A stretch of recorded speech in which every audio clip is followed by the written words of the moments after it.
some random days in my life. ഈ വീഡിയോയിൽ കാണാൻ പറ്റും ഞാൻ കുറേ മഴ നനയണത്. കാരണം എനിക്ക് മഴ നനയാൻ ഭയങ്കര ഇഷ്ടമാണ്. ഞാൻ കോളേജിൽ പോയിട്ട് വരുന്ന മിക്ക ദിവസം മഴ ഉണ്ടാവും. മഴ നനഞ്ഞുകൊണ്ടാണ് ഞാൻ വീട്ടിലോട്ട് വരാറ്. ഞാൻ മുടി ഇങ്ങനെ അഴിച്ചൊന്നും ഇടാറില്ല. സാധാരണ എപ്പോഴും എന്നെ മുടി കെട്ടി വെച്ച് മാത്രമേ കാണാറുള്ളൂ. പിന്നെ എനിക്ക് അഴിച്ചിടുന്നത് ഇഷ്ടമാണ്. പക്ഷെ ഞാൻ ഒറ്റയ്ക്കുള്ളപ്പോൾ മാത്രമേ ഞാൻ അഴിച്ചിടാറ്. ഡിസ്റ്റർബിങ് ആയിട്ടൊരു കിളി കരയുന്നുണ്ട്. ഇതെൻ്റെ വീട്ടിൽ പട്ടിയാണ്. എൻ്റെ വീട്ടിൽ 2 പട്ടിയുണ്ട്, കുറേ പൂച്ചയുണ്ട്. പിന്നെ എനിക്ക് ഇവരുടെ കൂടെ ഇങ്ങനെ ഹാങ് ഔട്ട് ചെയ്യുന്നത് ചില്ല് ചെയ്യുന്നതൊക്കെ എനിക്ക് ഭയങ്കര ഇഷ്ടമാണ്. ഇത് ഒരു ദിവസം മഴ കഴിഞ്ഞിട്ട് വൈകിട്ട് ഇങ്ങനെ നടക്കാൻ ഇറങ്ങിയാണ് ഇവരുടെ കൂടെ. വീടിന് താഴെ ഫുള്ള് റബ്ബർ തോട്ടമാണ്. അങ്ങനെ ഞങ്ങൾ നടക്കാൻ ഇറങ്ങിയാണിത്. ഇത് എൻ്റെ ഫ്രണ്ട്സാണ്. എനിക്ക് കോളേജിൽ ചെന്നാൽ എനിക്ക് എനിക്ക് ഏറ്റവും ഇഷ്ടമുള്ള കാര്യമാണ് ഇവരോട് ഹാങ് ഔട്ട് ചെയ്യുന്നത്. ഇത് എൻ്റെ ഫ്രണ്ട് ദേവിപ്രിയയാണ്. പിന്നെ ഈ വീഡിയോയിൽ കാണുന്ന മിക്ക ആൾക്കാരും എൻ്റെ ക്ലാസ്സിലല്ല. ഞാൻ സത്യം പറഞ്ഞാൽ എക്കണോമിക്സ് ഡിപ്പാർട്ട്മെൻറ്റാണ്. ഇവരൊക്കെ കാണുന്ന എല്ലാവരും ഇംഗ്ലീഷ് ഡിപ്പാർട്ട്മെൻറ്റാണ്. എൻ്റെ ക്ലാസ്സിലെ കുട്ടികളായിട്ട് എനിക്ക് കോൺവെർസേഷൻ ഭയങ്കര കുറവാണ്. എനിക്കറിയില്ല എന്താണെന്ന്. ഞാൻ ഏറ്റവും കൂടുതൽ ബാക്കിയുള്ള ഡിപ്പാർട്ട്മെൻറ്റിലെ കുട്ടികളായിട്ടാണ് ഭയങ്കര കാര്യം. ഞാൻ അധികം അങ്ങനെ കോളേജിൽ പോകുന്ന ഒരാളുമല്ല. ഞങ്ങൾക്കിപ്പോൾ എക്സാം നടന്നുകൊണ്ടിരിക്കുന്നതുകൊണ്ട് നമ്മൾ ഉച്ചവരെയുള്ള എക്സാം അത് കഴിഞ്ഞിട്ട് നമ്മൾ ഇറങ്ങിയാണ്. ഇനിയും നമുക്ക് എക്സാംസ് ഉണ്ട്. ഇനി കുറച്ച് ദിവസം കഴിഞ്ഞിട്ടേ ഉള്ളൂ.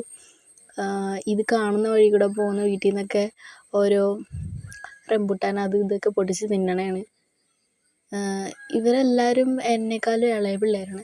ഞാൻ 1 വർഷം നേരത്തെ ഡിഗ്രി ചെയ്തിട്ടുണ്ട്. അത് കഴിഞ്ഞ് ഡ്രോപ്പ് ചെയ്തിട്ട് വീണ്ടും കയറിയതായതുകൊണ്ട് ഇവരൊക്കെ ചെറിയ കുട്ടികളാണ്. ഇതെൻ്റെ പേഴ്സണാണ്. എനിക്ക് ഭയങ്കര സ്പെഷ്യലാണ്. ഭയങ്കര ബോണ്ടിങ്ങാണ് നമ്മൾ തമ്മിൽ. എന്താ കാര്യമൊന്നും എനിക്കറിയില്ല. പക്ഷെ നമ്മൾ തമ്മിൽ സത്യം പറഞ്ഞാൽ ഓളെന്നെ ആദ്യം കണ്ട ദിവസം വിചാരിച്ചിരുന്നത് ഞാൻ ഭയങ്കര ജാടയാണെന്ന്. ഞാനും അങ്ങനെയൊക്കെ തന്നെയാണ് വിചാരിച്ചിരുന്നത്. പിന്നെ നമ്മൾ ഭയങ്കര ഫ്രണ്ട്സായി. സത്യം പറഞ്ഞാൽ എല്ലാവരും പറയണതെന്ന് വെച്ച് കഴിഞ്ഞാൽ കോളേജിൽ പറയും നമ്മൾ ഫ്രണ്ട്സ് ആവാനുള്ള മെയിൻ കാര്യം എന്ന് വെച്ച് കഴിഞ്ഞാൽ നമ്മൾ രണ്ടുപേരും ഒരുപോലെ ഇരിക്കുന്നതാണ്, ട്വിൻസാണോ അങ്ങനെയൊക്കെ ചോദിച്ചിട്ടുണ്ടായിരുന്നു. പക്ഷേ ഞങ്ങൾ നോക്കിയിട്ടും അല്ലെങ്കിൽ ഈ വീഡിയോയിൽ നിങ്ങൾ കാണുമ്പോൾ തന്നെ മനസ്സിലാവുമല്ലോ, നമ്മൾ തമ്മിൽ ഒരു ബന്ധവുമില്ല.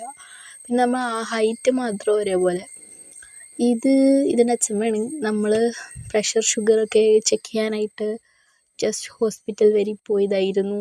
അങ്ങനെ അതൊക്കെ ചെക്ക് ചെയ്തു. അതൊക്കെ കഴിഞ്ഞിട്ട് നമ്മളിവിടെ പോയി. നമ്മൾ ഫുഡ് കഴിക്കാൻ പോയി. പുള്ളിക്കാരിക്ക് പെൻഷനൊക്കെ വന്നിട്ടുണ്ടായിരുന്നു. അപ്പം നമ്മൾ ഫുഡ് കഴിക്കാൻ കയറി. എനിക്കിങ്ങനെ ഹോട്ടൽസിലെ ഫുഡൊന്നും അധികം ഇഷ്ടമാകാറില്ല. ഇത് നമ്മുടെ നാട്ടിലെ ഒരു വയലോരം എന്ന് പറഞ്ഞൊരു കടയാണ്.